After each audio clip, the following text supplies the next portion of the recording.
বাম ছাত্র সংগঠনের তরফ থেকে যখন মিছিল শুরু হয় একেবারে এইচবির সামনে পৌঁছানো মাত্রই যে ধুন্ধুমার পরিস্থিতি তৈরি হয়েছিল, ঠিক আধ ঘন্টা আগের সেই ছবি রেখেছিলাম আপনাদের সামনে। আর এখন এইচবির সামনে ছবিটা কি, তার কারণ দীপশিতা ধর, দেবাঞ্জন দে, তারা আমরা দেখছিলাম যে রাস্তায় বসে পড়ে এই মুহূর্তে বিক্ষোভ দেখাচ্ছেন। আবির দত্ত এই মুহূর্তে ছবিটা তুলে ধরবেন। আবির,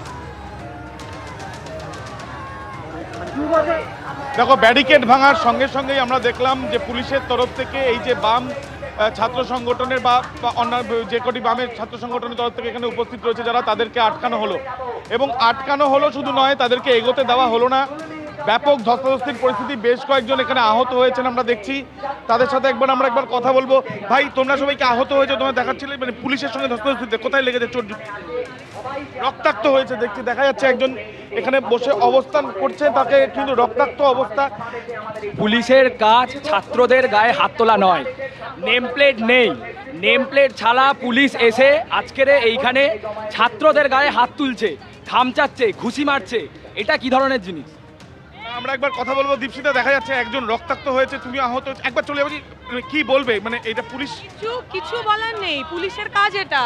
গতকাল রাত্রিবেলা যারা এই সমস্ত করছিল তাদের আটকানোর মুরদ হয়নি, এখানে সাধারণ ছাত্রছাত্রীর উপরে আক্রমণ করবে। ইতিমধ্যে দেখা যাচ্ছে যে আহত যারা হয়েছে তারা এখানে বসে কিন্তু বিক্ষোভ দেখাচ্ছেন, এবং যেখানে বিক্ষোভ দেখাচ্ছেন তার ঠিক উল্টো দিকের ছবিটাও এবার দেখাবো। প্রচুর সংখ্যায় পুলিশ আগে থেকে এখানে ব্যারিকেড করেছিল, তারা এখানে উপস্থিত ছিলেন যাতে কোনো প্রকার অপ্রীতিকর ঘটনা না ঘটে, সেই জন্য পুলিশের তরফ থেকে শুরুতেই এই মিছিলে আটকানো হয়েছিল। এবং আমরা দেখছি যে সামনে সম্পূর্ণভাবে কলকাতা পুলিশের কমব্যাক ফোর্স, তাদের জওয়ানদের তারা আমরা দেখছি, এবং তার পেছনে আমরা দেখি সেন্ট্রাল ফোর্সের বাহিনী, তাদেরকেও কিন্তু নিয়ে আসা হয়েছে। এবং তার সাথে সাথে অন্যান্য পুলিশ কর্মীরা, অফিসাররা তারা উপস্থিত, মহিলা পুলিশেরও সংখ্যা দেখা যাচ্ছে। এবং মূলত যাতে এই 8B থেকে বাম ছাত্র সংগঠনগুলোর যদি সদস্যরা বা সমর্থকেরা তারা যদি এখান থেকে বেরিয়ে যদি এগিয়ে যায়, তাহলে সেই ক্ষেত্রে আগে থেকে সেখানে উপস্থিত যারা মিছিল করছে তাদের সঙ্গে একটা ধস্তাধস্তি বা তাদের সঙ্গে একটা উত্তেজনার পরিস্থিতি তৈরি হতে পারে, সেই আশঙ্কাতেই পুলিশের তরফ থেকে এখানে আটকানো হয়। এবং এই আটকানোর পরিস্থিতি তৈরি হয় তখন এই যে ব্যারিকেড আবার নতুন করে পুলিশের তরফ থেকে এখানে রাখা হয়েছে, এই ব্যারিকেড সম্পূর্ণ ভেঙে দেওয়া হয়েছিল। এবং তারপর পুলিশের সঙ্গে দফায় দফায় ধস্তাধস্তি, হাতাহাতি, এমনকি দেখা যায় যে সংঘর্ষের মতন একটা ছবি। এবং তারপর এই যে যখন পরিস্থিতি তৈরি হয়, যেটা অভিযোগ করা হচ্ছে পুলিশের মারেই কিন্তু আহত হয়েছেন বেশ কয়েকজন এই বাম ছাত্র সংগঠনের বেশ কয়েকজন। এবং তাদের বক্তব্য যে যাদবপুর বিশ্ববিদ্যালয়ের অরাজকতা বা যাদবপুর বিশ্ববিদ্যালয়ে গিয়ে কেউ আক্রমণ করলে যেটা তাদের অভিযোগ, সেটা তারা কোনো অবস্থায় তারা মেনে নেবেন না, এবং সেই জন্য তারা সরব হবেন। এই জন্যই তাদের এই জমায়েতেই যখন তারা মিছিল নিয়ে বেরোনোর চেষ্টা করছিলেন তখনই তাদেরকে আটকানো হয়, তাদের গায়ে হাত দেওয়া হয়েছে, এমনটাই তাদের অভিযোগ, পুলিশের বিরুদ্ধে তাদের অভিযোগ। এবং তাদের মধ্যে বেশ কয়েকজন যারা রক্তাক্ত হয়েছে সেই ছবিটাও দেখা যাচ্ছে। মাইকে দাঁড়িয়ে বিধায়িকা বললেন তাণ্ডব চালাও। সারা রাত জুড়ে বিরোধীরা, এই বাইরে যারা বহিরাগত লোকজন আছে, ইউনিভার্সিটির সঙ্গে তাদের কোনো যোগাযোগ নেই, সংযোগ নেই, তারা ভিতরে চলে গেল। ভিডিও দেখেছি আমরা, বলছে বাইরে আয়, আজাদি দিয়ে দেবো, বলছে বাইরে আয়, জানে মেরে দেবো।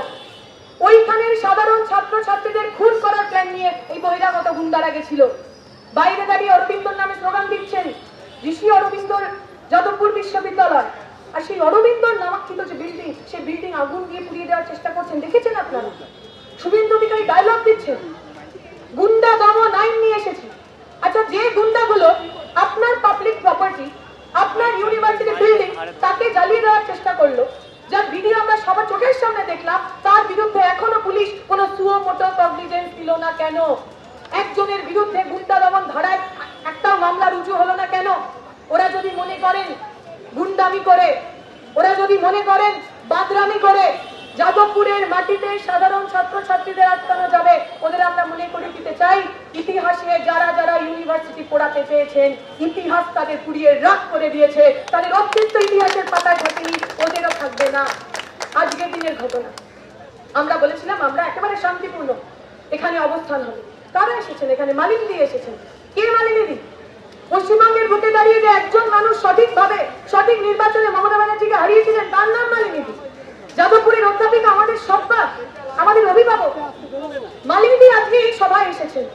মালিনী দিকে ভয় পান আপনারা? এখানে এসে ক্লাস 10-এর একটা বাচ্চা, নাম নেব না, একা একা এসেছে। এবিপি আনন্দ, এগিয়ে থাকে, এগিয়ে রাখে।